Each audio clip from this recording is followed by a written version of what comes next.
I was honored to be asked by President Napolitano to take a few moments of our time today to remember Maryann Saccomando Freedman, the first woman president of the New York State Bar Association. Also, the first woman president of the Bar Association of Erie County. Her full obituary is in the materials for today's meeting. I encourage you to see, review, enjoy the several stories of her perseverance and her achievements that are reflected in the obituary. Maryann passed away on June 12th. She was 89 years old. Born in 1934 to uneducated Sicilian immigrants, Maryann's parents, Vincenzo and Rosaria, were a blacksmith and a seamstress. When Maryann graduated from law school in 1958, she was one of only 3 women in a class of 100. At the time of her death, she was a prominent attorney, a community leader. Having converted to Judaism when she was married, this tiny little Italian lady died a proud Jewish grandmother. She taught women and men, all of us, to push past boundaries, especially the ones that we erect for ourselves. She was hardly one-dimensional. She was the heart and soul of every organization she belonged to, and eventually, she was the leader of most of them. No matter what she did, Maryann was always all in. She loved opera, she played the piano, she threw legendary parties, and she made sure that she developed close individual relationships with everyone she could. At her funeral, one of her granddaughters shared that Maryann took each of her grandchildren on a special one-on-one trip. Her rule while they were in Italy was that they had to eat gelato every day. I loved Maryann and I will miss her. Please enjoy the tributes prepared by those who knew her better than I did.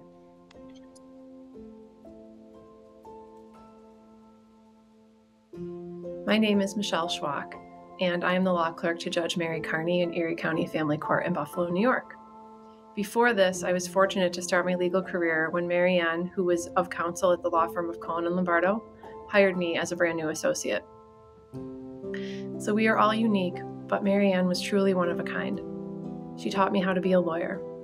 She set the highest standards and mentored young lawyers with a passion. She had high expectations and never took shortcuts. She impressed upon me the true honor it was to be someone's advocate. Her leadership abilities were unparalleled. She was fiercely dedicated to the mission in front of her. People were drawn to her because she had an exceptional gift that made everyone feel seen and valued. She could say no firmly but kindly, which was refreshing in a world where no is not always the expected answer. She commanded respect. She also emphasized the importance of balance in life. She reassured me when I sought her insight on how she managed to do just so much. Leader, mother, lawyer, all of it. She said, you can do this, just not all at the same time. She was authentic. She shared her stories openly and passionately embraced life outside of work. She had interests like geology, current events, travel, history, gardening, horticulture, opera, theater, all of which brought her great joy.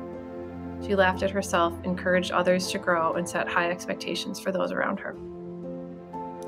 So it's vital that the State Bar and the House of Delegates remember her legacy.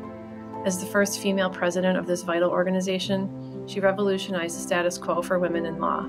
She cared deeply about the profession and took on projects both in her career as a lawyer and as a leader in the State Bar to make things better. She showed us what being in our power and standing up for what's right can do. Thank you. I am so grateful to have been asked to share this message with you. I am honored to have been asked to say a few words about my dear longtime friend, Maryann Saccomando Freedman. Before the American Bar Association, City Bar, or the New York County Lawyers Association had a female president, Maryann served as State Bar president.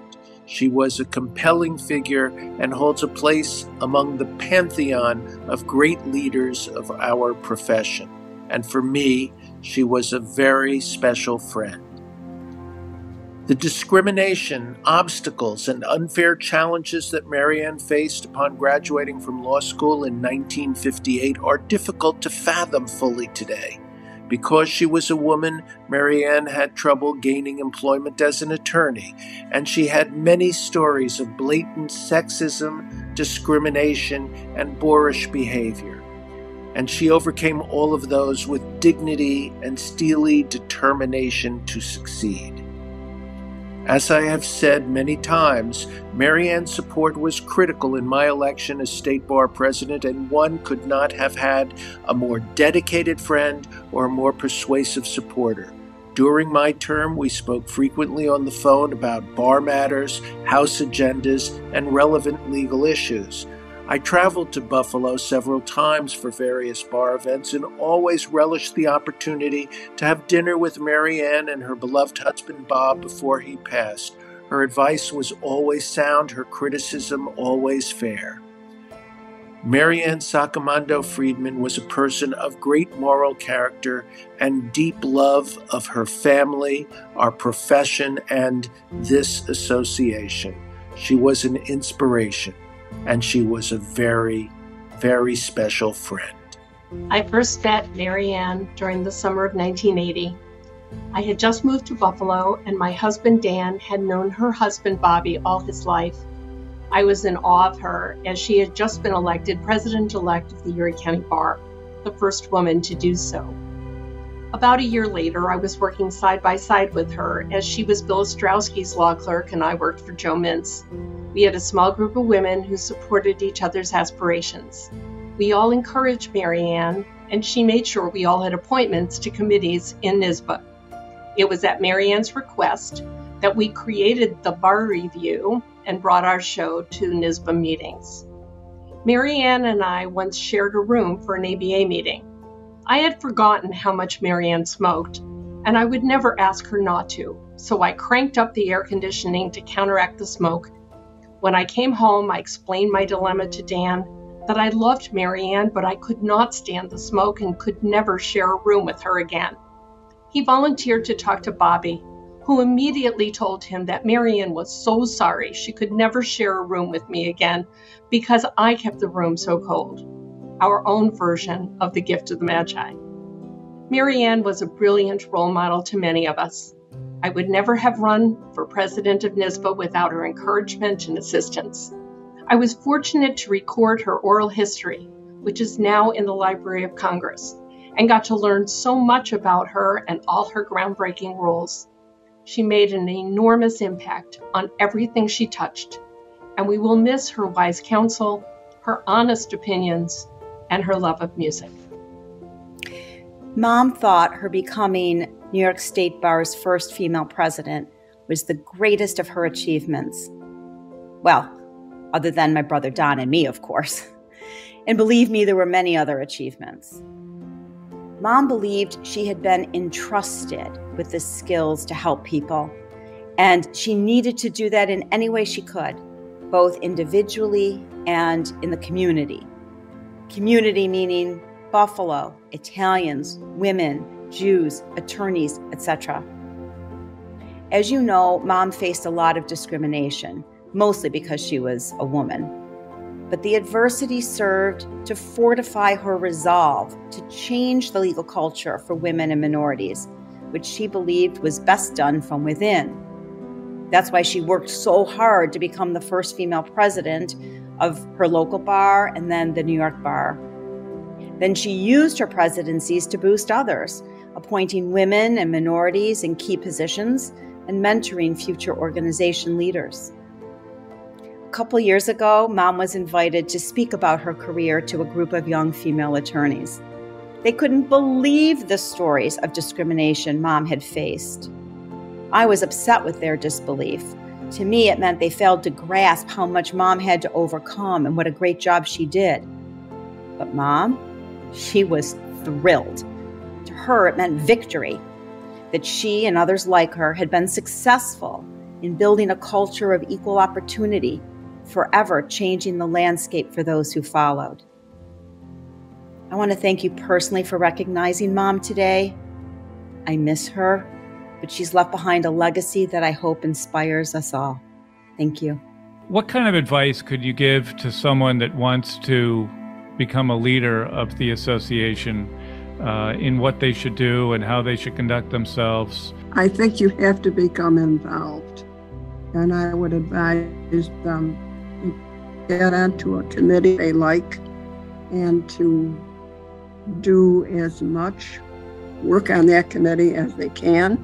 Eventually, they should present themselves in a report, if they can do that, in a report to the House, and then become a member of the House. You know, we have members of the House who speak just for the purpose of speaking, just to hear themselves talk. And I think that's a waste of their time, and it's a waste of the House of Delegates' time. But there are people in the House who have something important to say, who never say it. And I don't understand that. If they've got something important to say, they should say it. They should stand up at the microphone and say it. And I think that the leadership qualities will come forth. I think they'll be seen. And once they're seen, they can't be stopped. They'll just go on and become leaders. What, in your mind, is your greatest accomplishment in your term as president? I would have to say, in all honesty, I think the biggest accomplishment was showing that a woman could do the job every bit as well as a man. I think that was the biggest accomplishment.